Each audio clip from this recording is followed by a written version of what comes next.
नमस्कार सभी को।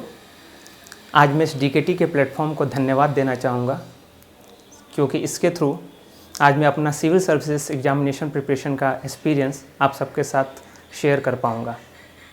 मेरा नाम अभिजीत पांडे है। मैंने यूपीएससी सिविल सर्विसेज 2019 के एग्ज़ाम में रिजर्व लिस्ट में 12th रैंक प्राप्त किया है। इसके थ्रू मुझे IRAS सर्विस अलॉट हुआ है। Pearson India's content in civil services is known for being the world class. And now they have launched books on Indian culture, art and heritage by renowned authors Devdutt Pattanayak, an Indian polity authored by Sriram Srirangam of Sriram's IAS and Rohit Deo Jha.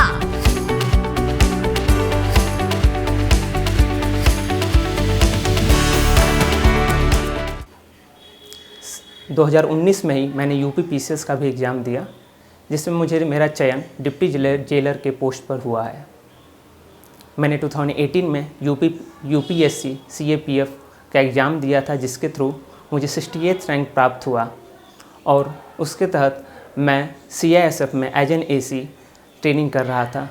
मेरी पढ़ाई जवाहर नवोदय विद्यालय गाजीपुर से हुई है और उसके बाद मेरा college IIT BHU से बीटेक किया है। मैंने बीटेक करते वक्त ही मेरा चयन टाटा स्टील में हो गया था और टाटा स्टील में बतौर मैनेजर ऑपरेशन मैंने 2 साल काम किया।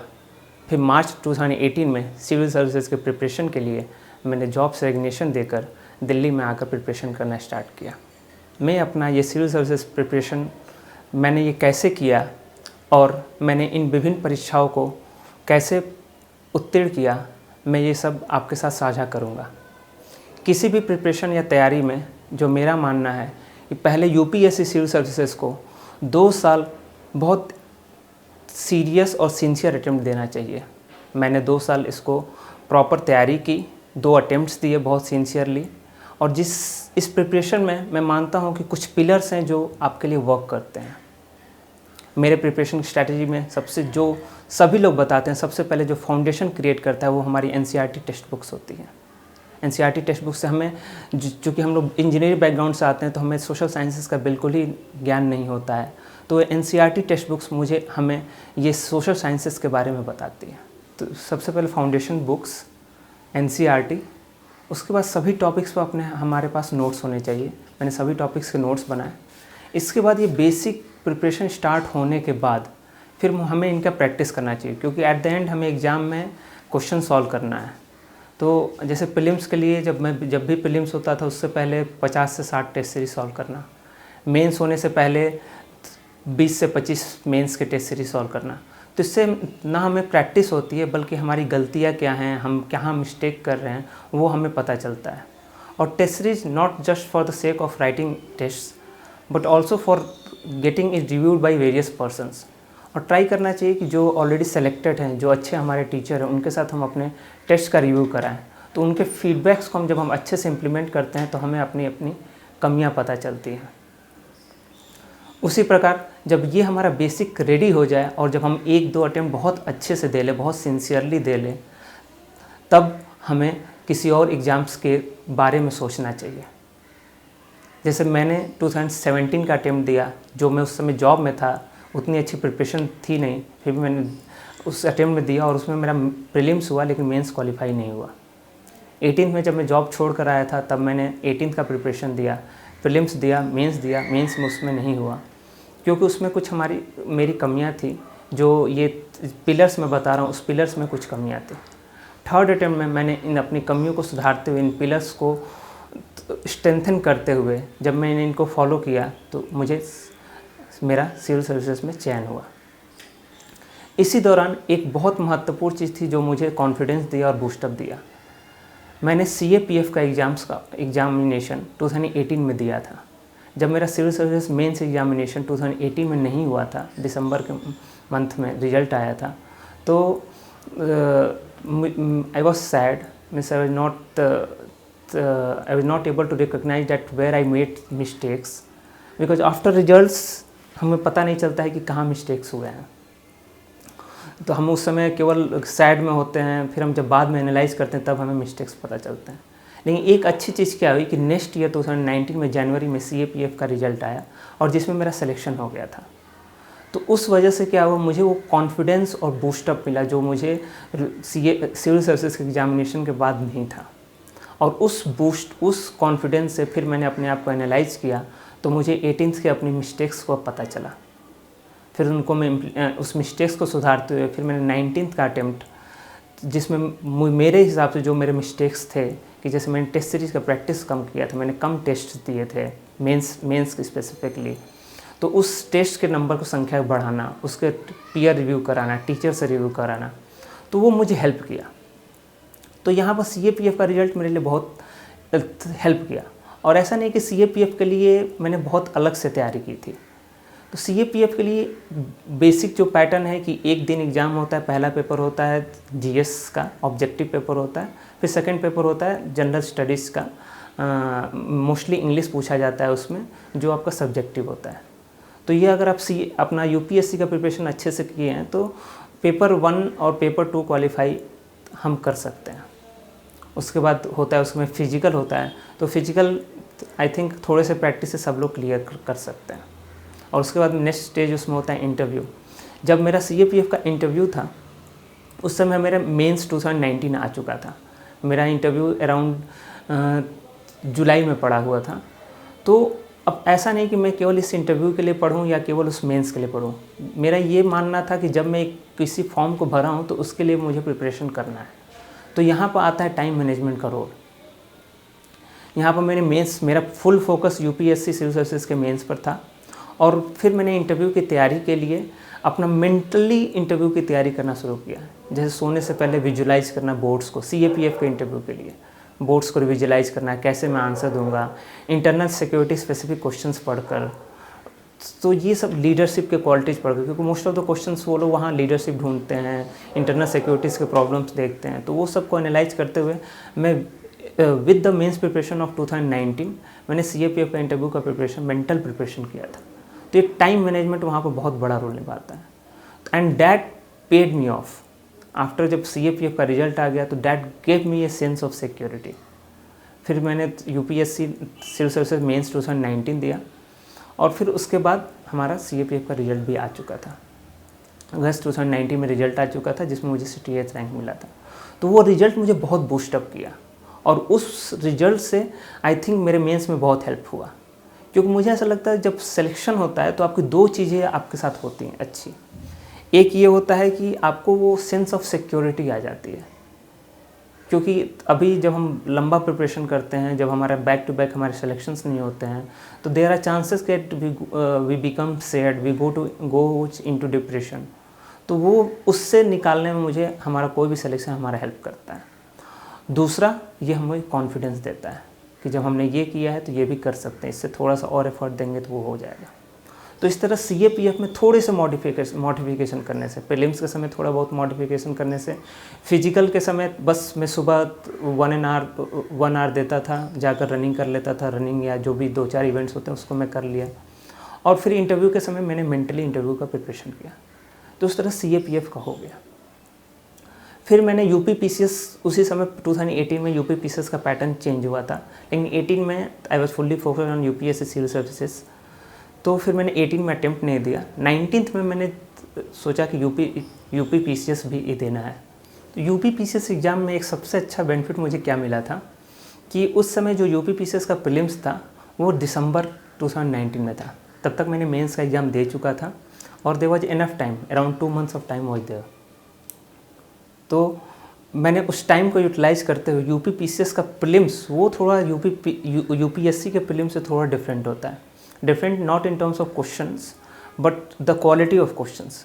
वहाँ ज़्यादा बेंड जो होता है फैक्चुअल की तरफ होता है, एनालिटिकल भी क्वेश्चंस होते हैं लेकिन बेंड ज़्यादा फैक्चुअल की तरफ होता है। तो वो जनरली हम लोग UPSC में उतना फैक्चुअल क्वेश्चंस प्रिपेयर नहीं किए होते हैं, तो वो प्रिपरेशन की हमें थोड़ी सी ज़रूरत होती है।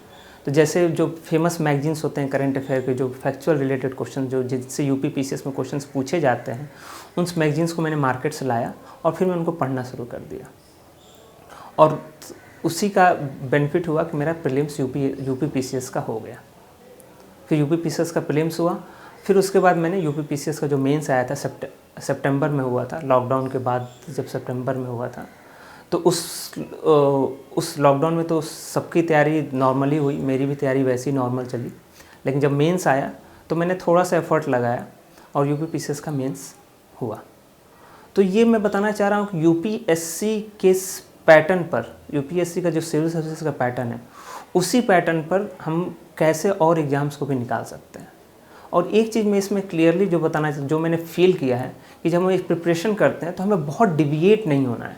जैसे मैंने पहले भी बताया कि 2 साल का इंटेंस प्रिपरेशन चाहिए, 2 साल का डीप वर्क, 2 साल का सिंसियरिटी चाहिए।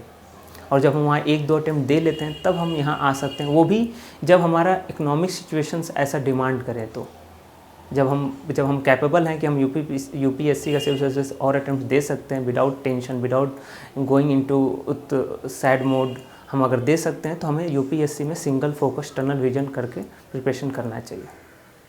लेकिन अगर जिनके पास ये अफोर्डेबिलिटी नहीं है तो उन्हें मेरे हिसाब से ये एग्ज़ाम्स में जो सिमिलर एग्ज़ाम्स है, जैसे सीएपीएफ का एग्ज़ाम हुआ, ईपीएफओ का एग्ज़ाम हुआ, आईबी का एग्ज़ाम हुआ, state PCS, UP PCS specially, तो ये सब एग्ज़ाम चूँकि सिमिलर पैटर्न पर होते हैं तो हम इन एग्ज़ाम्स में थोड़ी सी अपने प्रिपरेशन में मॉडिफिकेशन कर थोड़ा सा टाइम मैनेजमेंट कर हम इस एग्ज़ाम्स को निकाल सकते हैं। और एक चीज़ और जो बहुत इम्पॉर्टेंट है, जो मुझे लगता है कि हम अगर कोई फॉर्म भरते हैं तो उस फॉर्म भरने को, उस एग्ज़ाम्स के लिए हमें कुछ टाइम और एफर्ट देना पड़ता है। क्योंकि मेरा ऐसा मानना है कि कुछ भी बिना कुछ किए अगर हम जाएंगे किसी भी एग्ज़ाम में, भले वो एग्ज़ाम कितना भी ईजी हो, तो हम उसे क्वालिफाई नहीं कर पाएंगे। और ये सबसे जो लास्ट और इम्पॉर्टेंट पिलर मैं मानता हूँ किसी भी प्रिपरेशन में या इन सब एग्ज़ाम्स में, स्पेशली जो नेशनल लेवल के एग्ज़ाम्स होते हैं जो कम्पिटिटिव होते हैं, मेंटल गेम। मेंटली आप कितने प्रिपेयर्ड हैं किसी एग्ज़ाम के लिए, कितना आपको सेल्फ कॉन्फिडेंस है, कितना कम एंजाइटी है आपको।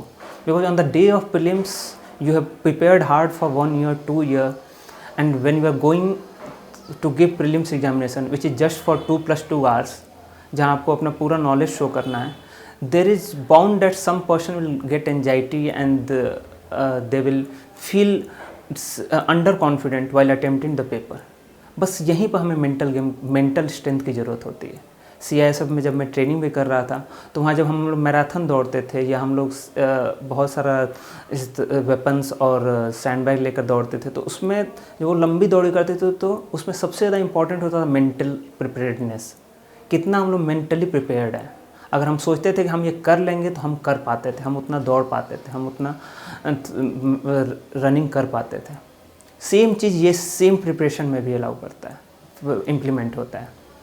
जैसे कि जब हम प्रीलिम्स, सबसे ज़्यादा जो प्रीलिम्स में सबसे ज़्यादा हमको लगता है कि बहुत प्रेशर होता है, तो प्रीलिम्स में कैसे हमको इस अपने एंजाइटी को कंट्रोल करके कैसे सेल्फ कॉन्फिडेंट रहना है। सबका अपना अपना तरीका होता है, मेरा अपना तरीका था कैसे सेल्फ कॉन्फिडेंट को बनाए रखें।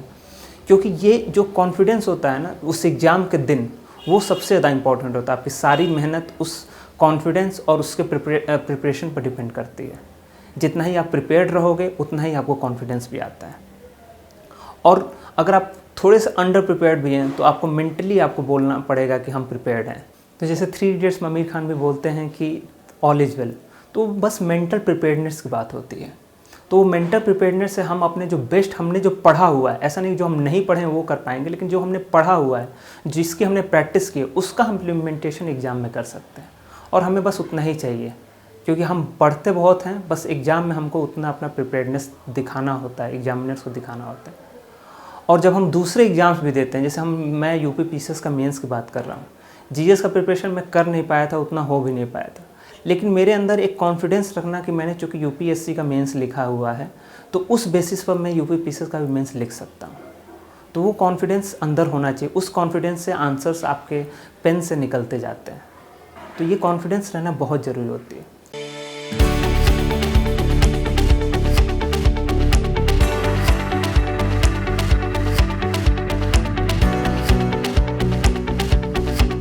Millions of aspirants across the country prepare for civil services every year. As many as 8 lakh students appeared for the civil services exam in 2019, which is considered the most widely taken exam in the country.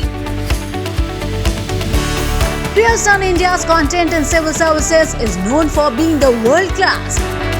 And now they have launched books on Indian culture, art and heritage by renowned authors Devdutt Pattanaik,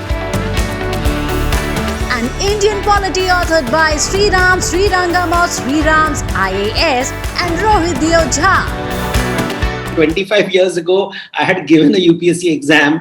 I had gone through it, and I got through, but I didn't do very well in my interview. And the question related to heritage and tradition, and it has always bothered me. So I said, this is an opportunity to right the wrong. Because why could I not answer the question properly is because it was not clearly explained to me. And I said, okay, let me at least as a responsible citizen of our country, put together a book that will make things simple and easy. And that was the reason I did it. And really culture and mythology have a very close relationship. Mythology is more abstract, culture is more concrete. They are like sort of two sides of the same coin.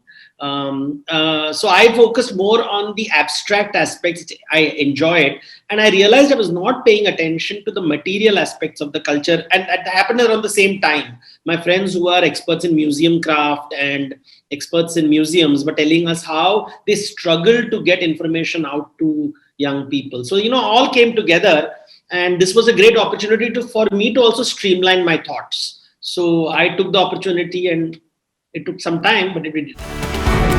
Another book titled Indian Polity, authored by Sriram Srirangam and Rohit Deo Jha, covers important chapters on the Indian Constitution, its sources and amendments, directive principles of state policy, fundamental rights and duties, and acts related to it, election commission and schedules.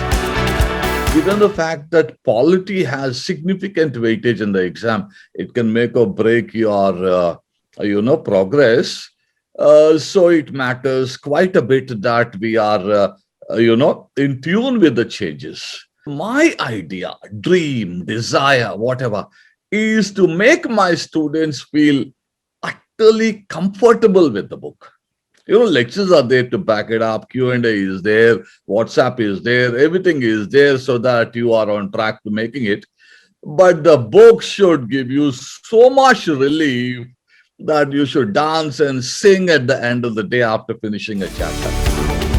Along with the new rich titles, Pearson India is offering an app both on Android and iOS, which will provide a blended learning experience to students and brings the learning content in an innovative bite-sized format, which will be made available to the aspirants on the daily basis. Pearson India is partnering with eminent content creators for this app and will be offering the resources free to the aspirants. The idea is digital first company in the education segment, keeping current pandemic challenges in the mind.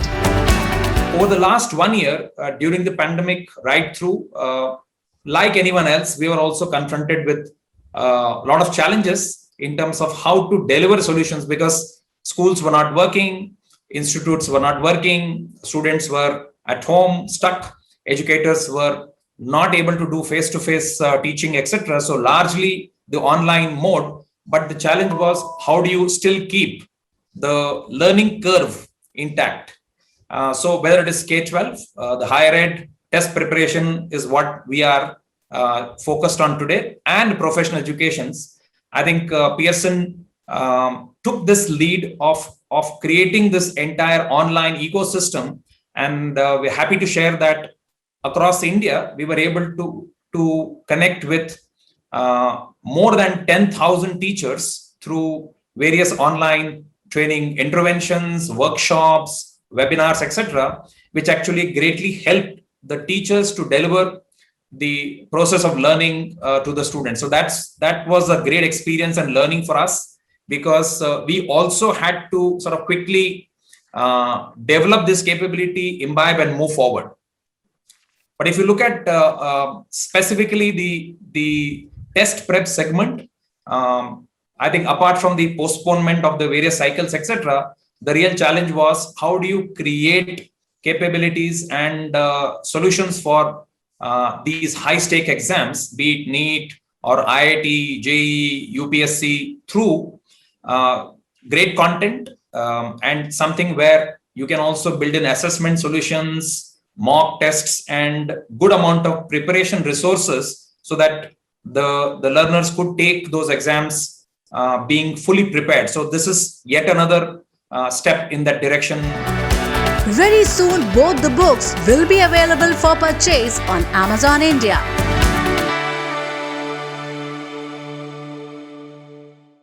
और दूसरा है कि चूँकि preparation बहुत ही लंबा होता है, बहुत ही लंबा होता है। किसी के लिए 1 साल हो, किसी के लिए 2 साल होता है, किसी के लिए 4 साल होता है, किसी के लिए 5 साल होता है।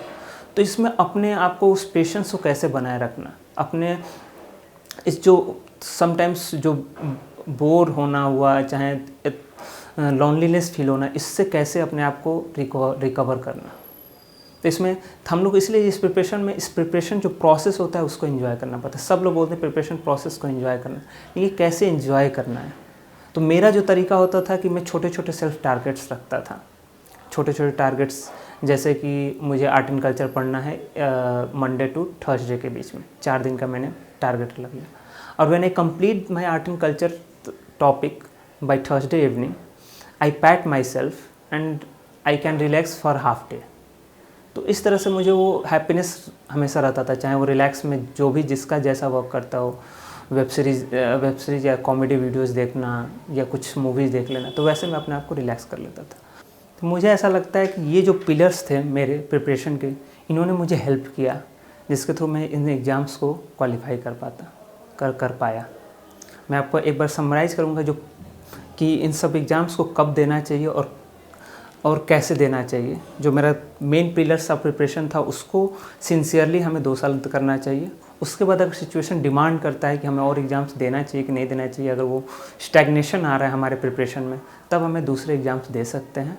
और फिर उस एग्ज़ाम्स में अगर हम अच्छा करते हैं तो उससे हमें कॉन्फिडेंस मिलता है, सेंस ऑफ सिक्योरिटी मिलती है, जिससे मुझे बैक टू सिविल सर्विसेज में UPSC में हमें हेल्प मिलता है।